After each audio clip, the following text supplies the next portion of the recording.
বাংলাদেশ জামায়াত ইসলামীর আমির ডাক্তার শফিকুর রহমান বলেছেন, কল্যাণময় রাষ্ট্র নির্মাণে সকলকে দায়িত্বশীল হওয়া উচিত। জাতির সঙ্গে ষড়যন্ত্র করা হচ্ছে। এসব ষড়যন্ত্র ১৮ কোটি মানুষকে সঙ্গে নিয়ে প্রতিহত করা হবে ইনশাআল্লাহ। জামায়াত ক্ষমতায় গেলে ধর্ম বর্ণ নির্বিশেষে অপার সম্ভাবনা দেশ হিসেবে বাংলাদেশকে গড়ে তোলা হবে। সোমবার বেলা ১১টায় দিনাজপুরের বীরগঞ্জ সরকারি কলেজ মাঠে উপজেলা জামায়াতের পথসভায় প্রধান অতিথির বক্তব্যে তিনি এ কথা বলেন।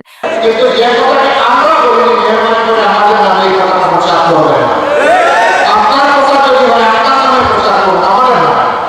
বক্তব্যের শুরুতে এই আসনের সাবেক সংসদ সদস্য জামায়াতের অন্যতম নেতা মরহুম অধ্যাপক আব্দুল্লাহিল কাফি সাহেবের মাগফিরাত কামনা করে আমিরে জামায়াত বলেন, স্বৈরাচার হাসিনার সরকার দেশের প্রতিটি অর্গানকে হাসিনার তাবেদারে রূপান্তর করে পালিয়ে গেছে। তাই অন্তর্বর্তীকালীন সরকার ওইসব সংস্কার কাজে বলিষ্ঠ ভূমিকা পালন করছেন। কল্যাণকর রাষ্ট্র গঠনে আমাদের সবাইকে ভূমিকা রাখতে হবে। আমাদের উচিত সরকার এসব সংস্কার কাজে সহযোগিতা করা, সময় সুযোগ ও সমর্থন দেয়া।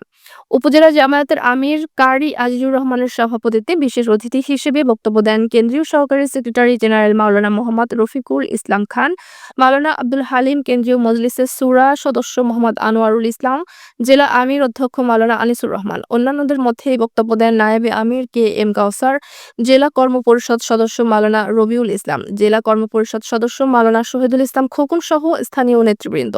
পথসভা শেষে আমিরে জামায়াত ডাক্তার শফিকুর রহমান ঠাকুরগাঁও যাওয়ার পথে সাতুর ইউপির দলুয়ার দলের কর্মপরিষদ সদস্য ও দল মনোনীত এমপি প্রার্থী সিনিয়র প্রভাষক মরহুম মাওলানা মোহাম্মদ খোদা বক্স এর কবর জিয়ারত করেন।